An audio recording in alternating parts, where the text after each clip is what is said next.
Mga kapuso, ngayong araw inaasahang iaanunsyo ng Meralco ang magiging singil nila sa generation charge sa kuryente para sa buwan ng Abril.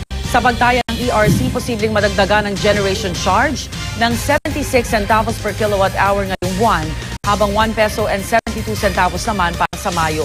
Inalmahan ito ng grupong Bayan Muna. Hindi raw katanggap-tanggap ang taas singil, lalo't hindi pa rin tukoy ang ugat ng all-time high power rate hike noong Disyembre.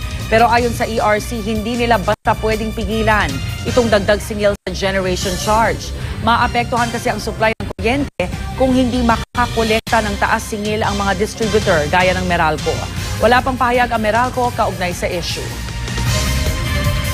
Tinitingnan din ng ERC yung paraan naman na ang mga distribution utilities ay makababayad doon sa dapat nilang bayaran sa pinagkukunan nila ng kuryente.